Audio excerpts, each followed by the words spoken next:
happy Friday to you. It is March 9th, and these are the Friday Funnies. Well, welcome to Fabulous Frightening Friday. I named it that because it follows Super Tuesday, which makes it fabulous, and it precedes Daylight Savings Time return on Sunday, which makes it frightening. It was reported this week that setting your clocks ahead 1 hour causes a 10% increase in heart attacks on Monday. Now, I don't know if this is due to the stress of trying to remember how to reset all of your digital clocks, or due to the stress of the fact that you're an hour late for work and more than likely you're going to get fired. Either way, my advice in this instance is twofold. Number one, do not set your clocks ahead this weekend. That makes it seem like you're losing an hour in your life. Instead, set them back 23 hours. Same effect, but you feel like you got an extra day. And number two, take Monday off. Really, no good will come of you going to work late with a bad heart. Well, as the weather warms up, my interest in the presidential primaries is really cooling off.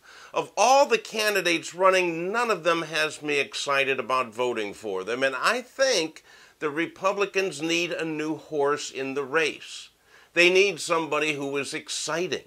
They need somebody who is a proven leader. They need somebody who's a champion. They need Peyton Manning. He needs a job. We need a president. It's a win-win. And now the news.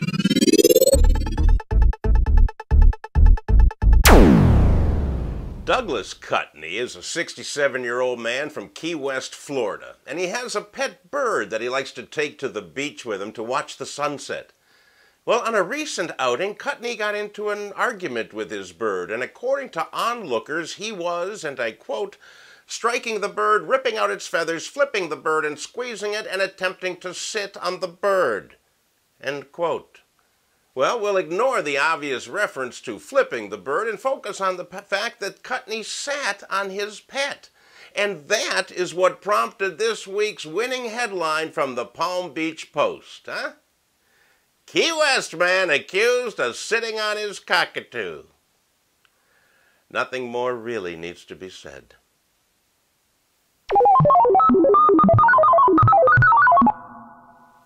There must not be much to do in Sri Lanka because 28-year-old Janaka Bashniaki, he thought it would be a good use of his time to set the record for being buried alive. Now, he's tried it twice before. Once he was buried alive for 2.5 hours and another time for 6 hours. But this week he was shooting for being buried alive 10 feet deep for 6.5 hours.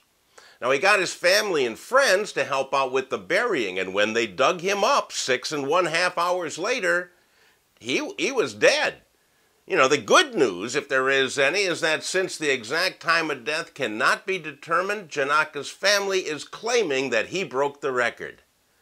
The really sad news is that according to the Guinness Book of Records, there is no official category for being buried alive, and thus no world's record. Oh well, live and learn.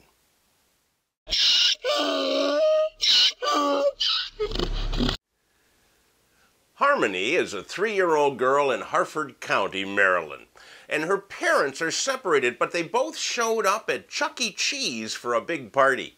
After the party, everybody went home, except Harmony. She was still at Chuck E. Cheese, and employees were frantically trying to find her parents.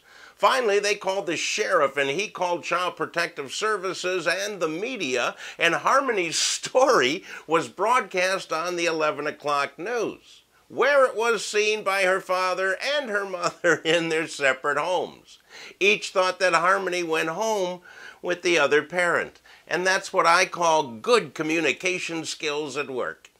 The good news is Harmony's safe and sound. The bad news is that her parents are this week's Dumbasses of the Week. Hey, that's all I have for you. Please remember to set your clocks back 23 hours or ahead 1 if you're a purist on Sunday. And I'll see you next week for our special St. Patrick's Day Eve edition. See you then.